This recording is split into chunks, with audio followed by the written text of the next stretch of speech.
आप सबको नवरात्र की बहुत बहुत शुभकामनाएं।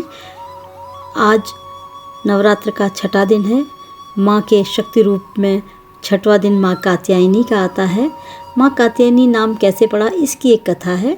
कथ नामक एक प्रसिद्ध महर्षि थे। उनके पुत्र ऋषि कात्य हुए। इन्हीं कात्य के गोत्र में विश्व प्रसिद्ध महर्षि कात्यायन उत्पन्न हुए थे। इन्होंने भगवती पराअंबा की उपासना करते हुए बहुत वर्षों तक कठिन तपस्या की थी। उनकी इच्छा थी कि माँ भगवती उनके घर पुत्री के रूप में जन्म लें।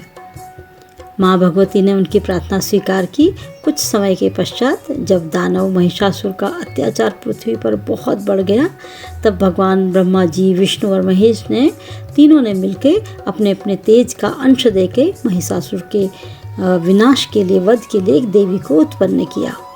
महर्षि कात्यायन ने सर्वप्रथम इनकी पूजा की, इसी कारण यह कात्यायनी कहलाई। और एक ऐसी भी कथा मिलती है कि ये महर्षि कात्यायन के वहाँ पुत्री रूप में उत्पन्न हुई थी। आश्विन कृष्ण चतुर्दशी को जब जन्म लेकर शुक्ल सप्तमी, अष्टमी और नवमी तक 3 दिन तक इन्होंने कात्यायन ऋषि की पूजा ग्रहण की और दशमी को महिषासुर का वध किया। तो ये है माँ कात्यायनी की कथा।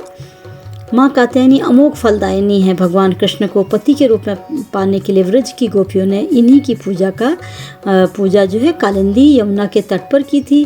ये ब्रजमंडल की अधिष्ठात्री देवी के रूप में प्रतिष्ठित हैं।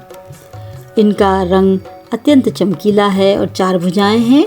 माता जी के दाहिनी तरफ का ऊपर वाला हाथ अभय मुद्रा में है, नीचे वाला वर मुद्रा में है।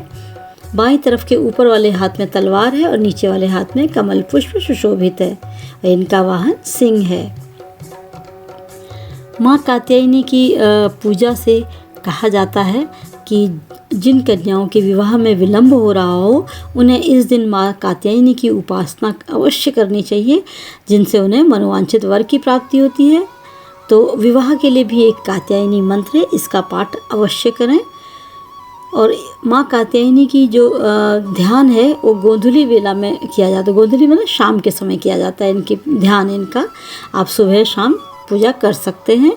तो इनका विवाह के लिए जो खास मंत्र है वो है ओम कात्यायनी महामाये महायोगिन्यधीश्वरी नंद गोपसुतम देवी पतिम मे कुरुते नमः। बहुत छोटा सा मंत्र है, इसका आप 5 बार पाठ कर लीजिए सुबह शाम।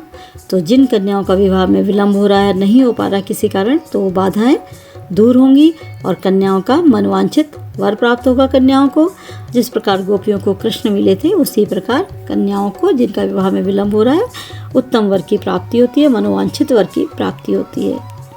तो ये है माँ कात्यायनी की कथा, उनके लिए मंत्र। इसी तरह आप ये मंत्र नहीं कर सकते तो जो रोज नित्य की जो पूजा है उसमें आप शक्ति रूप में इनकी पूजा कर सकते हैं। या देवी सर्वभूतेषु शक्ति रूपेण संस्थिता नमस्तस्यै नमस्तस्यै नमस्तस्यै नमो नमः। इसका जाप करें, ये कंठस्थ हो जाता है। बहुत ही सरल श्लोक है, तो इसको बहुत ही सरल भाव से माँ को प्रणाम करते हुए इसका जप करें, स्मरण करें, ध्यान करें। जय माँ कात्यायनी। माँ कात्यायनी हम सब की शुभकामनाएं पूर्ण करें। जय माता दी।